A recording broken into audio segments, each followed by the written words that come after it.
Lights, camera, laughter, a comedic force hailing from right here in Cincinnati, but conquering stages in LA and beyond, has made her way back to the Queen City. Yeah, she has been busy. Stand-up comedian Autumn Bruewer has an impressive resume, having opened for legendary figures like Jay Leno and graced our screens in popular shows like Dear White People on Netflix. And Autumn joins us now ahead of her shows at Go Bananas tonight. The big one, too, Commonwealth Sanctuary, happening tomorrow. Autumn, thanks so much for being here with us today. Yeah, I'm excited to be here. Thank you for having me. Wow, so I mean, you know, hometown Cincinnati. Talk a little bit about your journey, because you've literally traveled everywhere. Yes, yeah, I've performed all over. I grew up, born and raised in Cincinnati, moved out to Los Angeles, been there for a bit.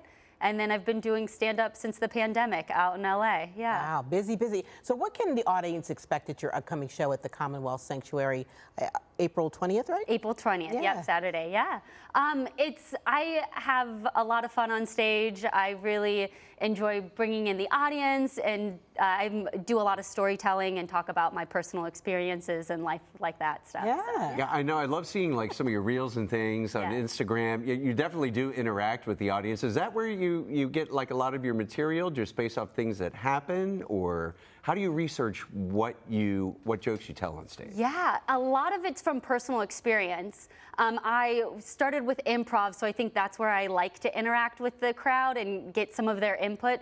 But most of my jokes are stuff that have happened in my life, and then when I'm telling them on stage, if I see the audience enjoying it, I might interact with them a little bit. Yeah, I guess you kind of have to go with the flow a little bit. Yes, definitely. So are there particular themes that you gravitate toward? Like, I mean, hopefully, maybe politics, I don't know.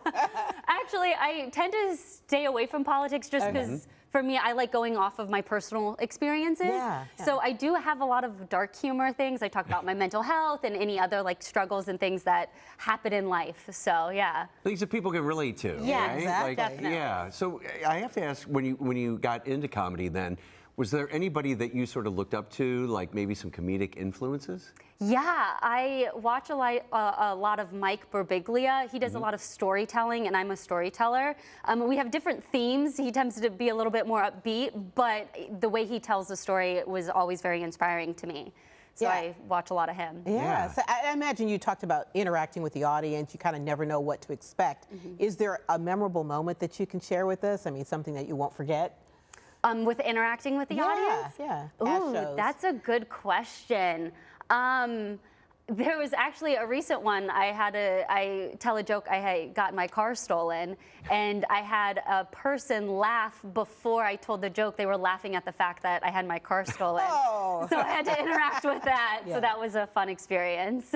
Oh my gosh. All right, so I'm sure people watching, they want to check you out at the show coming up Saturday, tomorrow. Where can we get tickets for that, and how can we keep up with everything you're up to? Yeah, Commonwealth Sanctuary is the venue. So they have tickets online on their website. You can follow me on Instagram. That's the best way to keep up with any shows, where I'm going to be. I have a place where you can submit if you want me to come to your city. And I also have tickets available on my Instagram as well. Okay. That's awesome. You still have some folks in Deer Park that you want to say hello to, or? Oh my gosh, I'm going to say hello to my best friend, Becca. Hello, Becca. That's a good thing about coming home. Yes, definitely. Right. Absolutely. Well, Autumn Bruewer, thanks so much for taking the time to talk with us, and be sure to get tickets, check out the show. I know I've seen like some of your stuff online. It looks hilarious. Thank you. So best of luck and for continued success. Thank you so much. I appreciate it. So much. Yeah, thank you.